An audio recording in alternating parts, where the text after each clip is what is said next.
People always say, how can you do it? Isn't that so sad? That's the most common question I get from other folks, even sometimes within healthcare. I always say, yeah, there's definitely sad aspects of hospice and palliative, but those patients are getting cared for and their stories are so important, right? My own practices for supporting my well-being and prioritizing that goes against a lot of the cultural norms in medicine and working in medicine. Been one of the best ways I've sustained myself is growing in my own ways. And then definitely since 2020, right, when the pandemic started and it was complete chaos at the hospital and at home with all the schools out and everything, daycare's closed. I think that's when I discovered coaching as a different way and a different tool that has honestly transformed so much for me. I remember being at a physician wellness conference. It was amazing having that time and space to talk with other women, connect, do a lot of self-reflection and journaling and stuff that I was like, I'm going to do it. I'm going to become a coach. And I'm still evolving in terms of what does that look like and how does that fit in? Because there's not just extra room in your schedule. You have to create it and shift things to prioritize what is calling to you most in any season of your life. Wonderful. Hello, everyone. My name is Dr. Moss. I am very excited to interview Dr. Sarah Wittry, who is a hospice palliative physician and certified mind-body coach dedicated to empowering women physicians. As a mom of 4, she balances a rich family life with her passions for yoga, books, travel, and engaging in deep conversation over a good cup of coffee. Sarah's holistic approach to well-being inspires those around her to find harmony in both their personal and professional lives. Thank you for being here, Dr. Wittry. Absolutely. Thank you so much for having me, Dr. Moss. Thank you. I would love to learn a little bit more about you and your journey into and through medicine. Sure. I started out in college being drawn to everything related to anatomy, but I was focused on thinking I wanted to be a pediatrician. I loved children, and I thought a good pathway to do that and was interested in hematology oncology at the time. And so, even before medical school, during college, I was volunteering for summer research programs at St. Jude Children's Hospital. That was my first experience of just like helping understand more about what patients and families are navigating as they go through the healthcare system. And then a lot of the bigger questions. So things like, how do we make sure that people are prioritizing quality of life if they have a disease that's not curable, particularly the emotional challenges in navigating that with young children and their families, right? I always thought I wanted to do a field where it was like really deeply human to human connection. And that's what drew me to it even before I went through everything. And then through many different twists and turns along the way, a lot of learning about myself. I ended up going to med school, then doing residency in physical medicine and rehab, knowing early on I wanted to do either a cancer rehab fellowship or a hospice and palliative fellowship. Yeah, I can tell you a lot about the overlap and everything that I saw and these voids I saw in our medical system that I knew I wanted to help fulfill, like in my small way, my small contribution. It's just evolved. Honestly, I feel like my personal journey and my professional journey have evolved simultaneously, if that makes sense. Not knowing exactly where I'm going even now, but knowing like what I want to focus on and how that's shaped not only what I do in my career, but what I'm doing in life and coaching and everything. So without giving you a million details, that's an overview. Amazing. I think that is a common thread throughout all the individuals that I've interviewed. Like you said, that personal and professional journey and how they overlap, feed off each other, and grow as we keep going in life. Absolutely. Yeah. We're always, I think if you're committed to personal growth, personal wellness, that you're going to always be discovering new things about what you like, what you desire, and what that looks like translated into real life. Oh, completely. I agree. It's interesting that you went from PM&R to palliative fellowship. I don't think Yeah. I've heard as many individuals go that route. What led you to go that way from the PM&R? That's a good question. I think 'cause I trained in the academic center, University of Washington in Seattle. We overlapped a lot with inpatient consultative services when there would be big family meetings for patients. They would often involve the PM&R team to talk about function potential, rehab potential, these big life-changing things that happened or life-changing diagnoses. So we saw patients with brain tumors, but also patients who had just had a big traumatic event happen and they have maybe a new brain injury or a spinal cord injury or something life altering. We'd always be at the table talking with these families with the palliative care team. I was drawn to their transparency in communication, their emotional intelligence, and just ability to bring all the different specialists to the table to really break down big picture in a really compassionate manner. So I think seeing and interacting with the team over the first couple of years of residency, I was fairly certain that's what I wanted to go into and continue to develop those relationships and skills. I think it applies, like they have a lot of overlap in terms of the team environment. You're working with physical therapists, occupational therapists, social workers, all of those different interdisciplinary team. The same in palliative, like you really draw on one another's strengths, which I think has been something that I can't imagine not having. Now that I work in palliative care, we feed off of each other and each other's skill sets. It's a phenomenal way to crack the shell a little bit in some of those patients and families that are harder to understand what's going on and what it's like for them going through stuff. Yes, I completely understand that. One of my first shadowing experiences in medical school was with palliative medicine. Cool. Opened the door to palliative medicine, and that's actually something that I'm interested in from the psychiatry, because I'm Yeah. exactly with you. The emotional connection, the interprofessional collaboration, it's so important. I think we've Yes. actually had the opportunity, I don't know if I've posted it yet to this point, but I've had a nurse practitioner who's also in palliative. Awesome. Anyone wants to learn more about palliative, I think we'll also have one other physician who's in palliative. So Oh, awesome. there is so much warmth and compassion and just love in that field. Yeah, people always say, how can you do it? Isn't that so sad? That's the most common question I get from Mhm. other folks, even sometimes within healthcare. I always say, yeah, there's definitely sad aspects, but those patients are getting cared for and their stories are so important, right? And we just don't hear as much about the person. And the reality is, like, people have medical conditions that we at some point can't cure, or like the treatments are too burdensome for them to undergo, like their quality of life is complete crap. And so just being able to be there and walk them through that, I feel is so much more meaningful and humane way to be involved than knowing that's happening and not feeling like you can, on the other side, they're not understanding all the information and making these decisions that are super challenging, maybe not feeling well supported or fully informed. And like I always say, the reality of people are going to die at some point, making that process as dignified and humane and obviously comfortable as possible, I think I can't imagine doing other type of work within the medical field. Oh my goodness. Yes, I completely agree. Because so many people see it as, well, it's a heavy work. There's a lot of motion. How have you been able to not bring all that emotion and stress and pain home with you? I know that you mentioned you are a mother at the same time. How Mhm. do you recommend, or how have you balanced that Yeah, experience? I would say continual growth and evolvement of what I need.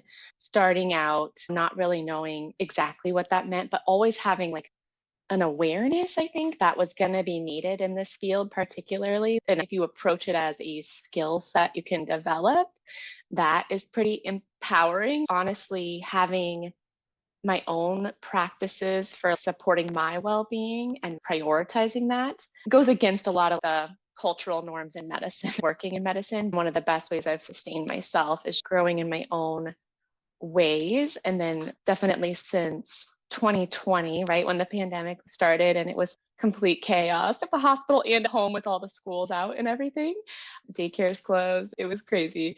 I think that's when I discovered coaching as a different way and a different tool that has honestly transformed so much for me, just in the way that I view what is possible for myself and my life.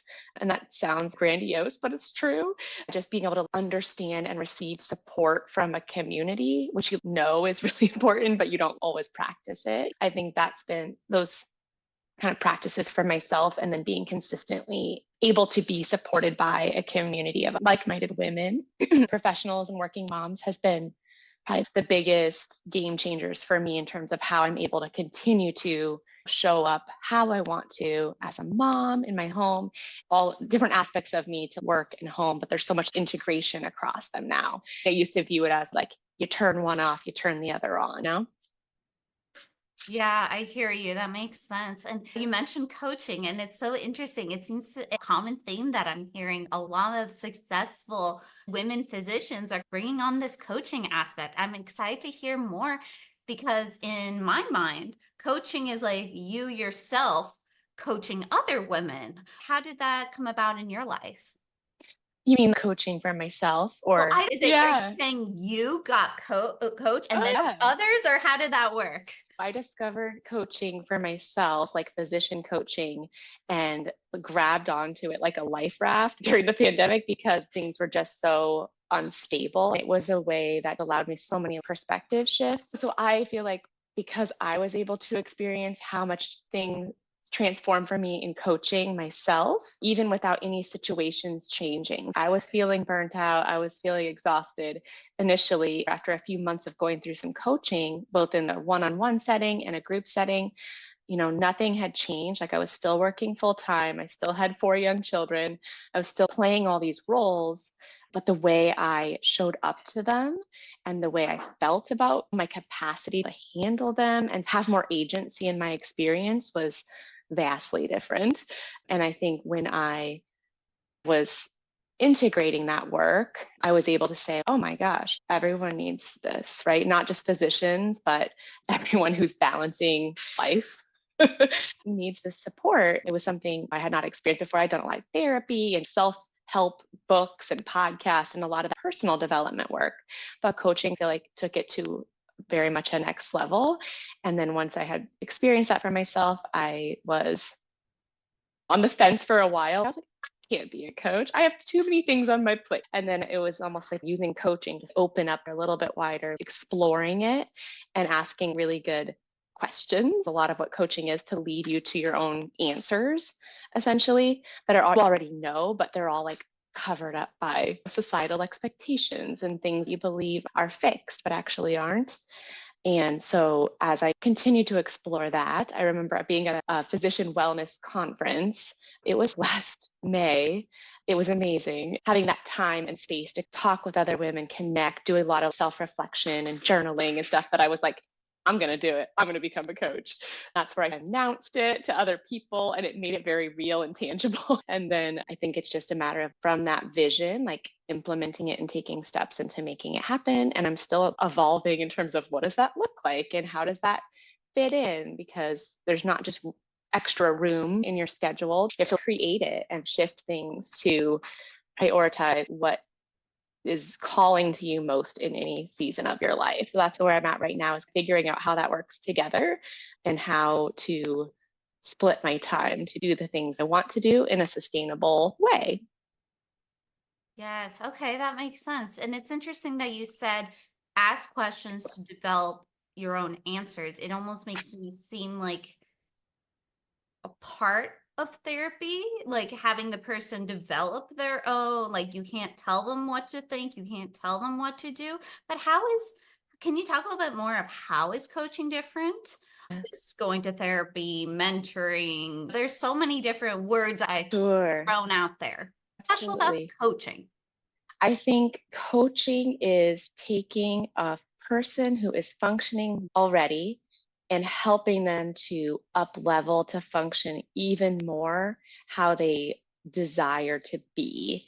It's very much like taking stock of where you are now and where you want to be in many different areas of your life, or it could be one specific problem, or it could be general.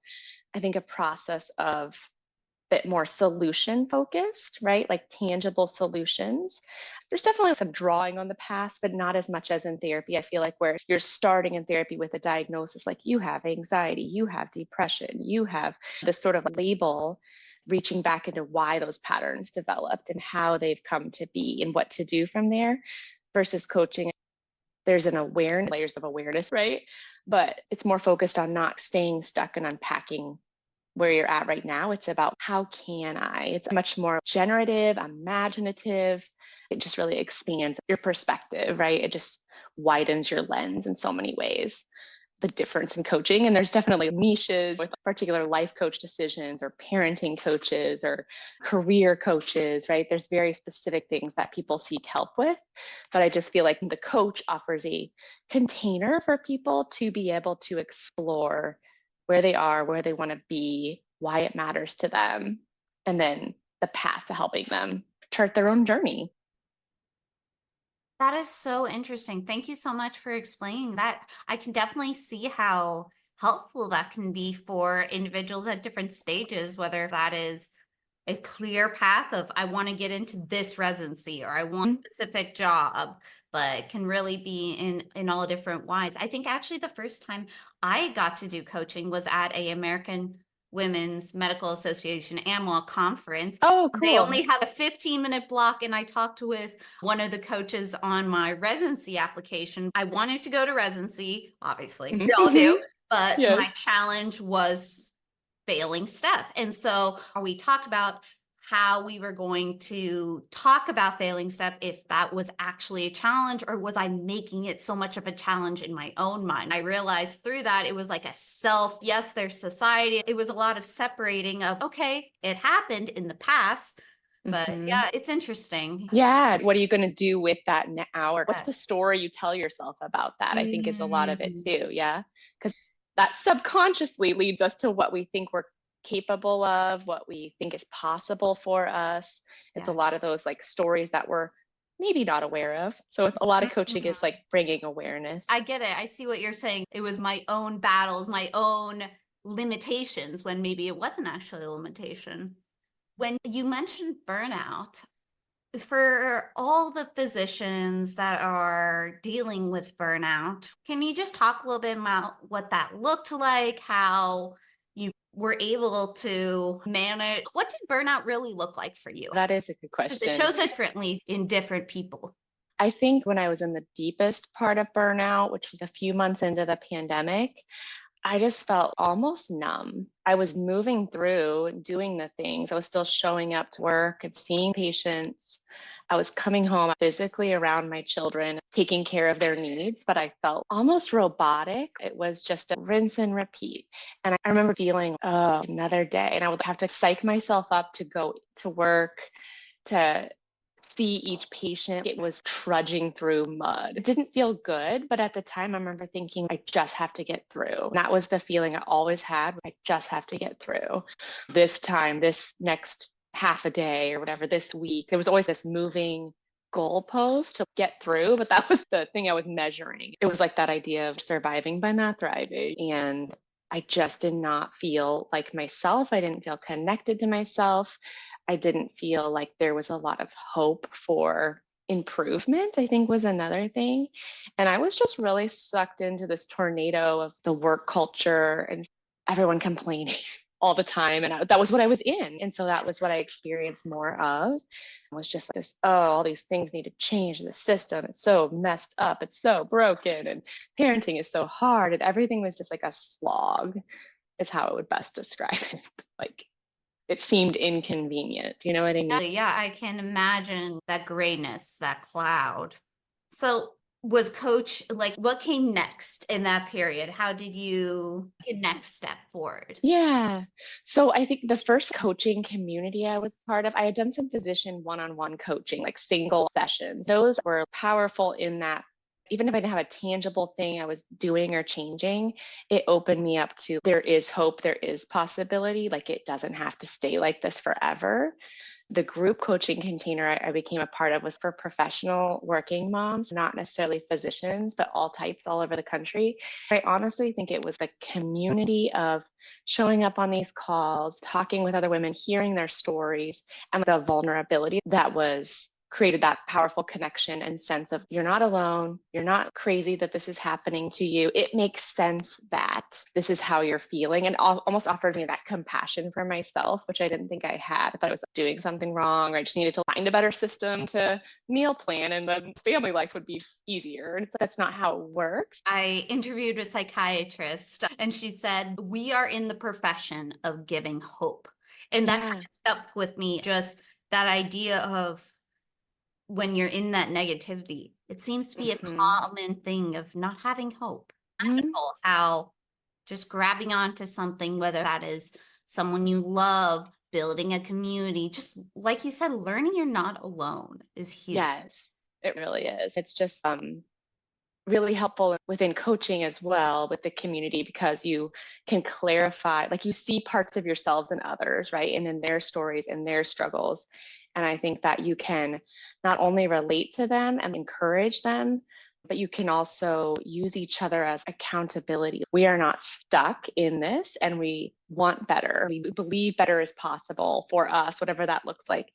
We're acknowledging it and I think really validating one another, but then saying, and what do we do from here? What do we desire from here? And how do we hold each other accountable to make that happen? That's a really uncomfortable world to step into. Uncomfortable emotions come up, I think. And many of us are not taught to process those, especially in medicine. Head down, keep going, don't acknowledge weakness. I think there's a huge amount of relief and power of transformation when you are stepping into that space and being curious and open about what's possible. I'm interested if going through this experience has impacted how you see patients or how you interact with patients at all.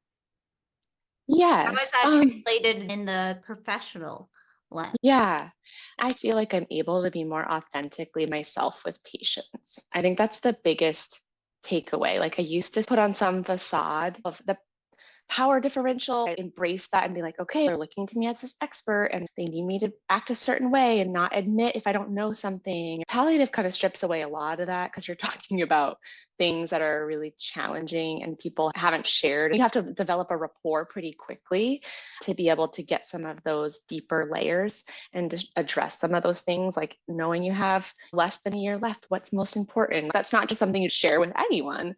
And so I think it's like that rapport building and being able to demonstrate my own humanity with them is probably one of the biggest shifts that I've had in the last few years since I've been doing more coaching, and just that development of growth work is how I would say I show up differently with them. That is beautiful. I would love to hear more because for people who we had talked about like personal disclosure before, does that show up at all in your sometimes now? Yeah, and I think in the journey of understanding myself and being able to check in with myself and ask what I need at that time, like in any given day, is something that helps guide me in that. There is a level of being able to relate and build rapport when you're able to talk about something in your own life or a personal reflection that you have, right, with your patients. But then there's times where you just don't have that capacity, or something feels too tender, too raw, and being able to discern that in the moment is the skill that I'm still working on, but I definitely think is something that I'm growing, and being able to recognize that for myself in the interaction and then honor that. Like I might have something that I could say and relate to the patient about, but sometimes it's just not the right time for me. And so I won't delve into that. I like that you say that. Can you talk more about being able to discern when it's okay or when it's not okay? I think that's a path that I'm learning as far as tuning in with my body, my own emotions, and my own energy. Some people will call it intuition, and I think there is wisdom in your body, but certainly I've done a lot of work in understanding more about the nervous system regulation and knowing my own zones. Green means I'm calm, connected, present, and in that ability and capacity to connect without feeling that sense of urgency or kind of disconnection and shutdown. It's just about knowing my own body signals. Do I feel more open, expansive, like free, present, or do I notice my body and mind being more on like the got to get this done, got to knock this out kind of thing? That's really helpful green, being able to, you're open, you're safe, your heart rate's down, versus red, you're more maybe higher stress, panic, shutting down, your heart rate's beating more, you're maybe breathing faster. During my leave of absence from medical school, I did a certification in somatic trauma therapy.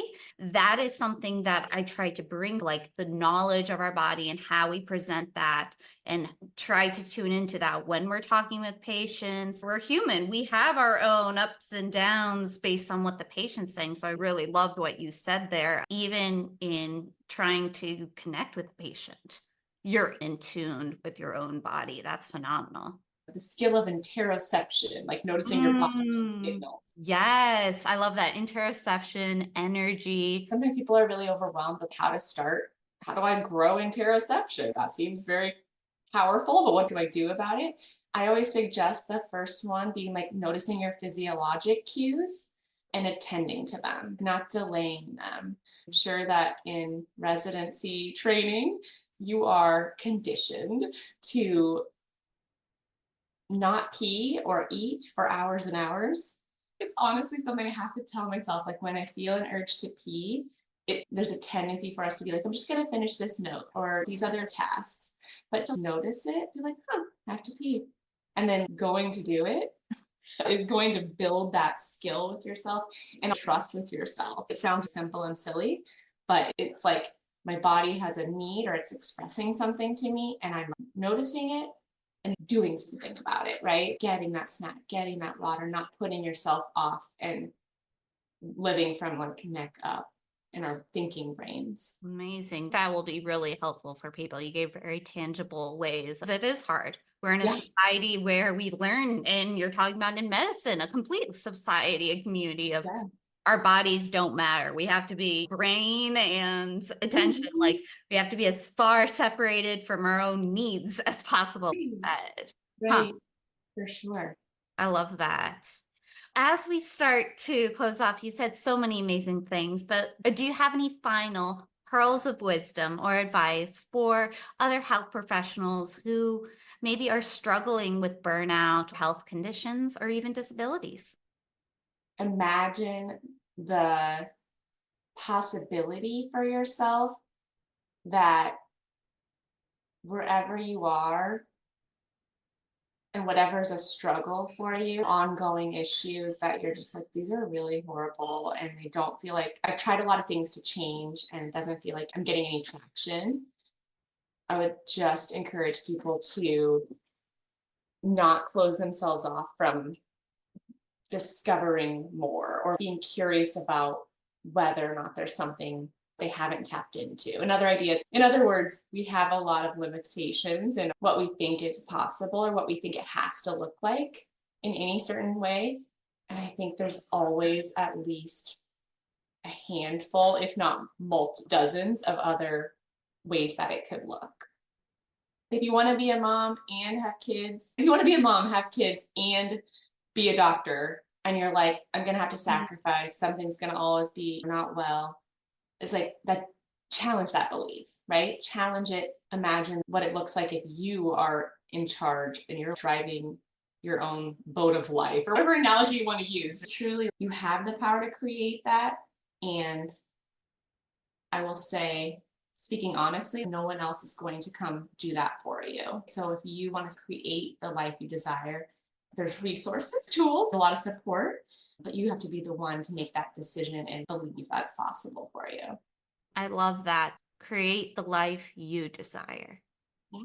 That's beautiful. That's what I learn every day. It's like I'm solving my case every day. Yeah, I wonder, I'd be interested how much that had impact when we push away death and don't think about it. But then if it's staring you right in the face every day at work, I'm sure it makes you think about how you're running your own life.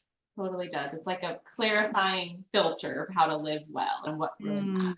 Like when you zoom out. Yes, I love that. Thank you, Dr. Wittry, so much for sharing the ups and downs of your life and how you've made a life that you want. I always love to finish with just a summary of the things you said. So you talked from your background, you started in a love for pediatrics But then that seemed to shift during medical school. And then in residency, you went into PM&R and you start to notice how these life-changing diagnoses, being in interprofessional collaboration was really important to you. So you decided to pursue a fellowship in palliative where you really got to have that emotional connection, listening to the stories, being really patient-centered is what it sounds like. And then all the challenges started to build up a little bit in your own life. And then with COVID and everything, you started to feel burnout, feel numbness, feel this decreased hope to your life. And it wasn't until you found coaching and a support group, being able to find hope again, connect with others, and be accountable with each other and learn to develop your own agency, all the way to a point that you actually decided, you know what, I want to be a coach. I want to do that. You talked about how your personal growth then led you in the professional way of being able to be more present, physically present with patients and in your own body, able to recognize how and when do I feel able to connect? How do I connect? How can I bring my own personal reflections into this patient care relationship? And then you finish talking about how, as medical professionals that struggle, it's so important to really challenge that negativity, that pain, and imagine a world and possibility where your dreams actually come true, of what you want is possible. And you said you deserve and create the life that you desire. I love that. So thank you, Dr. Wittry, so much. Absolutely. I think it's awesome that you're sharing stories and the diversity of voices and different folks on their journeys. I think we can all learn so much from one another's stories and how their life experiences have shaped their choices and perspectives on things and what it means to keep working in medicine and also being a human. You pretty much just summed up the reason I created this podcast, to be honest. Like you said, there's so much roboticness and less humanity in medicine. So really trying to reconnect that humanity through the person and the profession. And hearing, like you said, diverse voices, not just from people who've done it, who've gotten there as doctors, but also in the students, the residents, the people all in between. Stories are meaningful and important. Right, absolutely. If people want to learn more from you, you're a coach. So tell me how people can connect more with you and learn more. Sure. So I'm on LinkedIn. Just search for my name, Sarah Wittry. I have a blog and a podcast that I do every week. So the podcast is called Vibrant Humans, and it's all things like personal, professional growth, particularly for working moms in medicine. And my website is Vibrant Humans, Sarah Wittry, all one word.com. I'm doing a 5-day micro habit challenge for more energy and improved mood for working professional women this summer. But it's just a little way to prioritize yourself, right? With like in a community of people who want to do the same and just take a fresh look and a fresh perspective at some of their habits and how they can use them to have improved well-being and energy as they're navigating all their different roles. So that's what I'm working on this summer. I'm sure there'll be a lot of people interested in that. Yeah, that's awesome. And I like to always tell individuals, I like to end the podcast with just saying that you're not alone. We all struggle. Hopefully you can see through these podcast episodes that each of us has personal challenges that we deal with, and just know that there's hope, know that you're not alone, and know that it is possible to overcome said challenge.